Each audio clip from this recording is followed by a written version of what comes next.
welcome back to my channel. Today we're going to read a book called The Panda Puzzle by Ron Roy. And if any of you haven't read, The Deadly Dungeon, The Missing Author, I don't think no one had read all these books. I'm going to read this one to you this time. Okay, let's start Chapter 1. I can't believe Greenlawn has its own pandas, Ruth Rose said. She held up her dad's camcorder. I hope I get them on videotape. Ruth Rose always dressed in one color. Today she wore sky blue from head to toe. Ruth Rose, her little brother Nate, and her friends Dink and Josh were visiting the petting zoo. A mother panda and her baby had arrived just the day before. All four kids stood in the middle of the crowd and near the panda enclosure. Dink recognized a lot of his friends from school. He waved at Officer Fallon and his grandson Ginny. Ginny! Through the skinny rails of the enclosure fence, the kids could see a cave and a pool of water. Bamboo grew beside the cave. From his pocket, Dink pulled out a folded paper. It was an issue of the panda paper. The front of the story was all about how the pandas Pink and Winnie and come to Greenlawn. Had come to Greenlawn. The headline was Petting Zoo Perfect Place for Pandas. I'm going to ask the editor if I can write a story about the baby panda, Dink said. Josh was chomping on an apple and holding Pal's leash. If you do, I'll draw its picture for you, he said. Can I play with the panda? He asked Nate. Sorry, Nate. Sorry, Natey, Ruth Rose said. Pandas only like to play with other pandas. Nate was on tiptoes.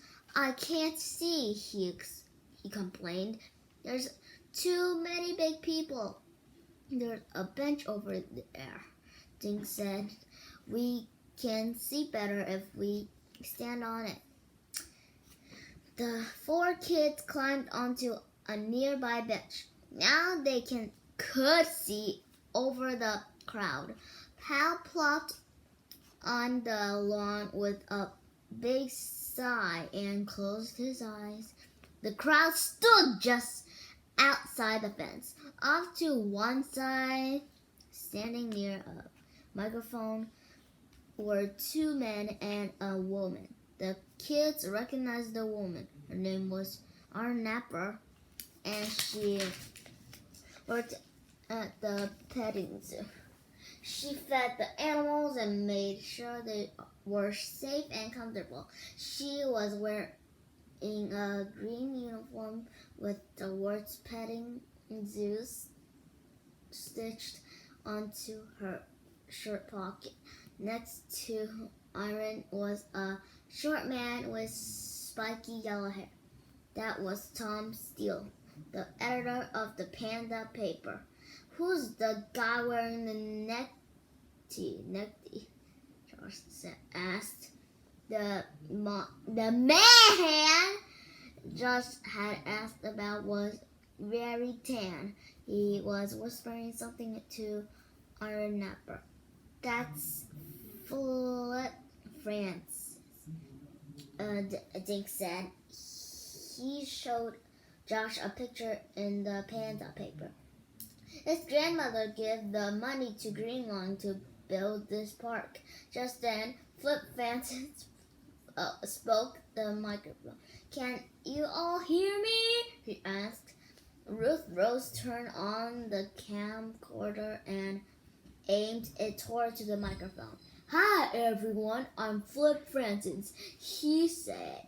As many of you know, it was my grandmother, Winnie Fred Francis, who made Panda Park possible. Granny Win would be happy that you all came to meet little Weenie. And I'm pleased that her money went to such a good cause. He turned to Iron Napper. Iron is taking good care of our new aroused animals, he said, handing her the microphone. Thanks, Flip. Iron sat into the mic. I just want to say that I've loved getting to know little Weenie. She's a happy, playful baby. Iron passed the mic to Tom Steele. Hello, everyone, the editor said. As you know, the Panda paper has a very small staff. Me, I could use some help. I'd love to print your stories, poems, or pictures about pandas. Tom Steele grinned. But I can't pay you anything. Everyone in the crowd laughed. Just then, a black and white face appeared inside the cave's entrance. The crowd quieted. Slowly, the mother panda moved into the sunlight. Her head swerved around, and she lifted her nose into the air. Suddenly, she charged the fence and threw her body against the metal rails. Tom Steele, Aaron Napper, and Flip Francis leaped back. People at the front of the crowd jumped back too. What's wrong with her? Ruth Rose asked, catching it all on videotape. Pink started through the bars of the fence. After a minute, she waddled back into the cave. A man in a green uniform hurried over to Iron Napper. Iron handed him her keys, and the man unlocked the fence gate. Carefully, he crossed over to the cave, knelt down, and looked inside. So this is the panda where the mother panda that was in the cave, and she went up and jumped through the fence,